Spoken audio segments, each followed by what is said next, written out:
Assalamualaikum warahmatullahi wabarakatuh. Innal hamdalillah nahmaduhu wa nasta'inuhu wa nastaghfiruh wa na'udzu billahi min shururi anfusina min sayyiati a'malina may yahdihillahu fala mudhillalah wa may yudhlil fala hadiyalah. Asyhadu an la ilaha illallah wahdahu la syarikalah wa asyhadu anna Muhammadan abduhu wa rasuluh. Amma ba'du, segala puji hanya untuk Allah, salawat dan salam semoga senantiasa tercurah kepada junjungan kita, Nabi kita, teladan kita, manusia paling mulia di muka bumi, Rasulullah SAW, kerabat, sahabat, dan umatnya yang senantiasa istiqomah di atas syariat. Rasulullah mengingatkan kita agar kita menjaga atau berteman dengan orang-orang yang baik. Karena teman itu sangat berpengaruh kepada perilaku kita, sangat berpengaruh kepada sikap-sikap kita. Nah, kalau kita berteman dengan penjual minyak wangi, tentu kita akan kebagian wanginya. Tapi kita berteman dengan pandai besi, kita akan kebagian asapnya. Nah, inilah tuntunan Rasulullah SAW. Maka pilihlah teman-teman yang baik. Ya, tanyakan pada diri kita, siapa temanmu? Karena temanmu adalah agamamu. Ya, kalau kita berteman dengan orang yang baik, yang peduli dengan negerinya, yang peduli dengan masyarakat, yang peduli dengan agamanya, tentu kita akan menjadi orang yang baik, ya.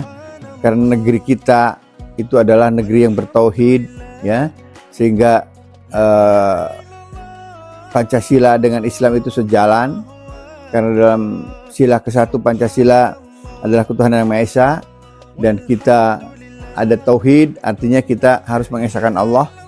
Karena sebab dengan menyekutukan Allah, kita telah melangkah kepada, atau kita bisa terjerumus kepada dosa besar yang mencelakakan kita dengan sanksinya yang sangat mengerikan, yaitu neraka jahanam apabila kita meninggal belum bertobat dari kesyirikan tersebut.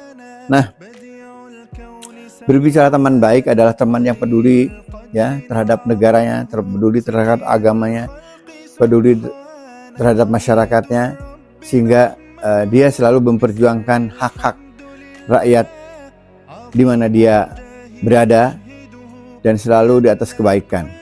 Dan salah satu teman saya yang saya berteman sampai kurang lebih 47 tahun, yaitu adalah Dr. Rizal Ramli Allahyarham. Beliau adalah aktivis gerakan mahasiswa tahun 77-78. Beliau adalah fungsionaris di Dewan Mahasiswa ITB, dan waktu itu ketua umumnya adalah Saudara Heri Ahmadi. Ya. Dan kami bersama-sama di Gerakan Mahasiswa 77-78, saya sebagai Ketua Umum Senat Mahasiswa salah satu perguruan tinggi di Bandung, kita gabung bersama-sama menyuarakan aspirasi di masyarakat yang kita sampaikan kepada pemerintah saat itu. Dan kita pun mengalami pahit getirnya perjuangan mahasiswa, di mana kami juga sempat merasakan ditahan, dan saya ditahan di Pom Abri Cimahi, Bandung, dan sedangkan Rizal Ramli Allahyarham itu ditahan di Sukamiskin, Bandung. Nah, Rizal Ramli adalah fungsionaris Dewan Mahasiswa ITB dan sekaligus pemikir, dan ketua umum saat itu adalah Insinyur Heri Ahmadi. Di samping itu juga ada pemikir lainnya seperti Indro Cahyono, ada juga Aladil Hamdi.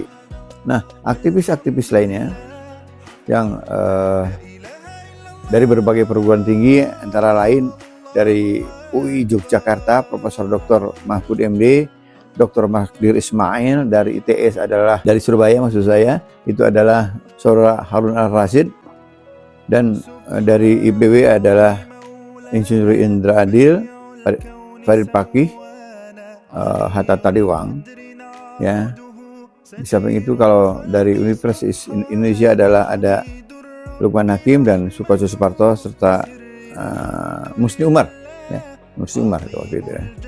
Nah, di samping itu banyak lagi dari Institut Teknologi Tekstil Bandung ada Insinyur Sofian, ada Dodi Rudianto, dari Uninus ada Tarsono, dan ada Dedi Sukardan. Beliau ada duanya saat itu sebagai mantan ketua umum, ya, ketua umum Dewan Mahasiswa.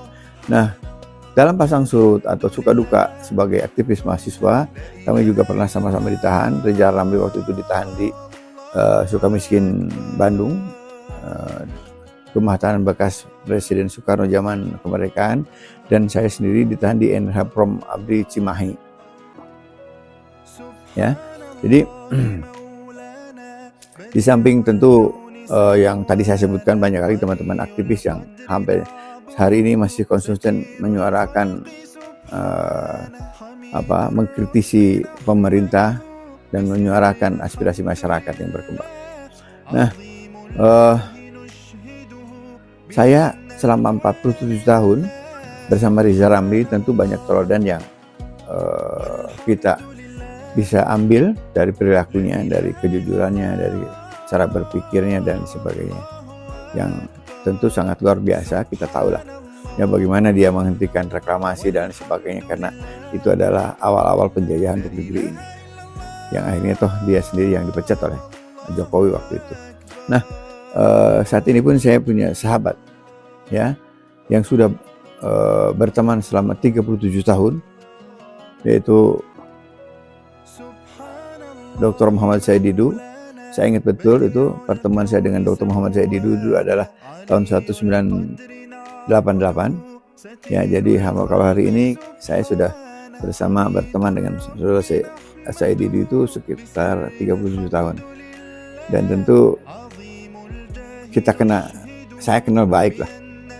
Saya kenal baik Said Didu, ya, fisiknya memang luar biasa gitu ya. Kalau posturnya tidak terlampau besar, tapi kekuatan fisik luar biasa sampai sekarang beliau masih jalan kaki sekitar antara ya 15 sampai 17 km per hari. Itu menurut saya prestasi luar biasa di usia 63 lebih ya. Nah, di samping itu Dr. Muhammad Said Didu juga tidak pernah berhenti menyuarakan aspirasi masyarakat yang berkembang, keluh kesah masyarakat seperti di PIK 2 dan lain-lain. Itu banyak sekali yang disampaikan oleh beliau dan selalu di atas kebenaran, termasuk masalah beliau selalu kritis dengan BUMN yang harusnya untung malah selalu dibilang rugi dan lain sebagainya. Nah, inilah sosok sahabat saya yang sudah 37 tahun, dan tentu di akhir-akhir usia atau menginjak usia 70 ini, beliau sekarang sudah menjadi ahli masjid, di mana setiap hari beliau itu selalu sholat di masjid, sholat berjamaah di masjid, dan ketika subuh beliau selalu sholat subuh di masjid. Setelah itu dia menunggu matahari terbit atau syuruk. Waktu syuruk sudah itu beliau sholat 2 rakaat karena tahu pahalanya sangat besar sekali, di mana pahalanya seperti umroh dan haji. Kata Nabi, sempurna, sempurna, sempurna. Hadisnya ini dia adalah riwayat At-Tirmizi dari Anas bin Malik. Rasulullah SAW bersabda, barang siapa yang melaksanakan sholat subuh secara berjamaah, lalu ia duduk sambil berzikir pada Allah hingga matahari terbit, kemudian melaksanakan sholat 2 rakaat, maka ia seperti memperoleh pahala haji dan umroh. Pahala sang sempurna, sempurna, dan sempurna sampai 3 kali. Nah, ini tentu adalah di samping perjuangan ya menegakkan keadilan kebenaran, beliau juga mencari bekal akhirat di masjid-masjid Allah, di rumah-rumah Allah ya. Semoga beliau Allah panjangkan usianya ya, tetap konsisten dalam perjuangannya dan senantiasa beriman dan bertakwa. Mari kita simak apa yang ingin disampaikan ketika ada beberapa pertanyaan yang saya sampaikan. Assalamualaikum warahmatullahi wabarakatuh. Ya, assalamualaikum warahmatullahi wabarakatuh. Teman-teman, saya pagi ini sedang bersama Dr. Muhammad Said Didu, yang beliau ini setiap hari Sabtu dan Minggu selalu di masjid, bahkan hari-hari biasa pun. Cuman Sabtu Minggu juga ada lagi istimewa. Beliau ini biasanya selesai dari masjid, nanti akan olahraga jalan pagi, juga jalan cepat lah gitu. Itu sampai kurang lebih sekitar 16 kilo. 16 kilo dengan usia yang 63 itu sangat luar biasa. Orang lain 5 kilo saja dengkulnya udah gemeter itu Pak Said. Pak Said masih lari. Memang Pak Said sudah kenal lama, saya kenal lama, dan beliau fisiknya memang luar biasa gitu. Dan semangat juangnya juga kita dengar lah, kita lihat di YouTube, di TV dan lain sebagainya. Kita saya nggak usah rinci lah. Nah, hari ini, pagi ini Pak Said, saya ingin tanya saja nih. Ini kan tiba-tiba ada pertemuan presiden dengan satu keluarga. Ada bapaknya, ada istrinya, ada anaknya. Heboh, Pak. Ya kan? Yang kedua adalah tiba-tiba Jokowi dipanggil ke apa Solo, ke apa Polres atau Polda Solo ya, Nah. Polda Jawa Tengah ya, Nah, Jawa Tengah, akhirnya menyerahkan ijazah asli katanya. Nah, saya tidak agak kurang paham ini. Kalau di Barreskrim udah dihentikan, di Solo jalan. Sebetulnya arahnya kemana? Tapi orang melihatnya ini ujungnya kriminalisasi terhadap para pejuang jasa asli. Nah, Pak Said ke depan ini apa yang masyarakat harus lakukan dalam rangka perjuangan ini tidak menjadikan mereka putur itu ada putus asaan ya, bosan dan sebagainya. Karena perjuangan ini memang selalu panjang dan tentu seperti Pak Said pernah bilang bahwa semua yang terjadi pada kita ini adalah atas kehendak Allah. Dan atas kehendak Allah, Jokowi katanya menyerahkan ijazah asli. Nah, apakah itu kira-kira bisa dipercaya nggak sih sama masyarakat? Tapi masyarakat nggak percaya, Pak Said. Gimana, Pak Said? dan di Padang ini teman saya 37 tahun lalu. Betul. Kita ketemu, ingat saya 88. Betul. BPPT. BPPT. Dan nah Anda agar publik tahu, saya umur saat itu Pimpro umur 24 tahun dan saya udah Pimpro 30 juta dolar. Jadi nah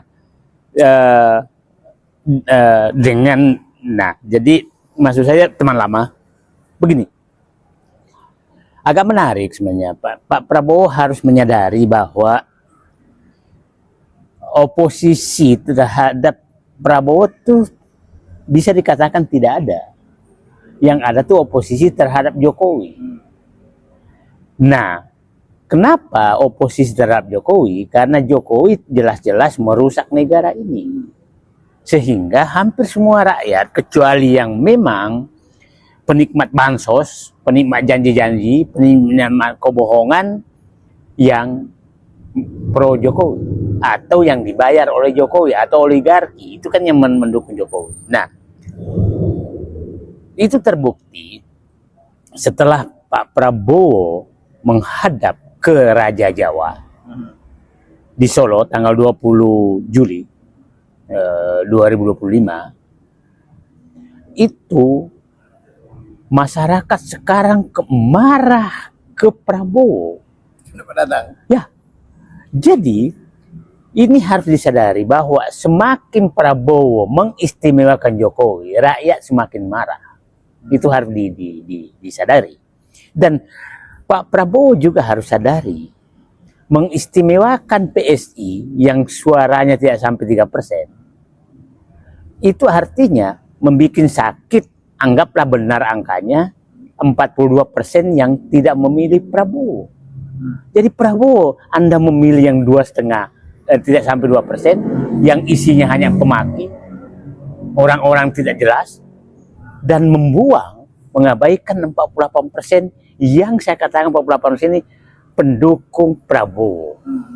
Cuma tidak disukai oleh Prabowo karena memilih Anies saat itu. Nah, ini kan sementara menyatukan, dia mengutamakan persatuan.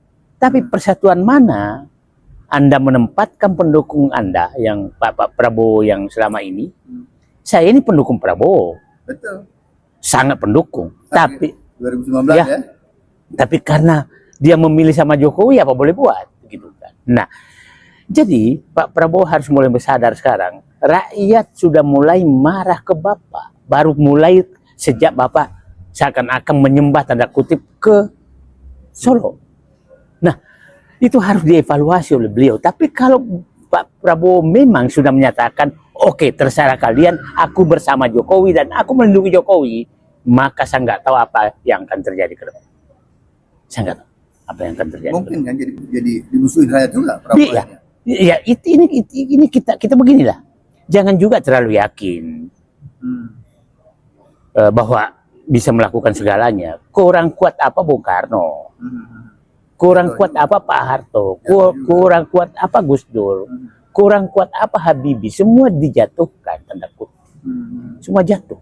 Nah, Pak Prabowo jangan juga, orang-orang sekitarnya jangan juga terlalu pede gitu loh. Dan pede karena belum sekuat seperti Pak Harto. Gitu. Pak Harto. Nah, sekarang Artinya maaf, artinya sangat mudah dijatuhkan gitu ya. saya menyatakan beginilah, kita ceritalah. Jatuhnya Bung Karno itu bukan karena gerakan yang sangat kuat, tapi kesalahan PKI membunuh 6 jenderal. Itu Allah trigger. Kesalahan Pak Harto apa sih? Yang berarti coba di demo, saya kan waktu saat itu udah anggota MPR, saya dalam gedung itu, saya kan keluar loh. Ini kan hanya sekitar 3.000 orang, nggak mungkin lah jatuh. Tapi Allah menggerakkan hati sehingga Ginanjar yang dibesarkan oleh Prabowo dengan 11 menteri menyatakan mundur dari kabinet. Nah, setelah itu 2 hari kemudian Harmoko yang sangat disayangi Pak Harto meminta Pak Harto mundur. Anak Mas itu. Anak Mas. Nah, jadi kita nggak bisa tahu apa yang terjadi. Saya nggak tahu nanti apa yang terjadi terhadap Prabowo. Gus Dur kurang kuat apa? Pemicunya kan hanya karena kesalahan tukang pijit yang ngambil uang di Bulog. Tapi dijatuhkannya Gus Dur kan bukan karena itu, tapi karena membekukan DPR. Betul. Nah, tapi kan pemicunya kesalahan tukang pijit. Jadi bayangkan Gus Dur saat jatuh karena Allah mengirim tukang pijit bikin salah. Itu harus dipikirkan oleh Prabowo gitu loh. Kita nggak pernah tahu apa yang terjadi. Jadi kalau Bapak melakukan itu janganlah. Ya, saya menyatakan jatuhnya Gus Dur dipicu oleh kesalahan tukang pijit. Nah, kita nggak tahu kesalahan apa yang menyebabkan nanti Pak Prabowo kalau memelihara terus kedekatan dengan Jokowi yang dibenci oleh rakyat. Terus kita nggak tahu apa yang. Jadi jangan terlalu pede lah. Jadi saya menceritakan apa namanya. Nah, kesalahan Pak Habibie kan adalah karena melakukan referendum di Timur Timur kan. Nah, itu kan padahal hasil kajian menyatakan itu memang akan menang apa segala. Tapi kan kita nggak tahu. Jadi maksudnya cara Allah menjatuhkan itu banyak sekali. Jadi jangan terlalu pede itu. Nah, itu yang. Nah, kalau terkait dengan ijazah palsu kan begini. Teman-teman, kita semua ini kan hanya mau agar negara ini kembali normal. Untuk menghentikan kebohongan, kelicikan, keculasan yang dilakukan oleh Joko Widodo selama 10 tahun. Klik like, subscribe, komen, dan share.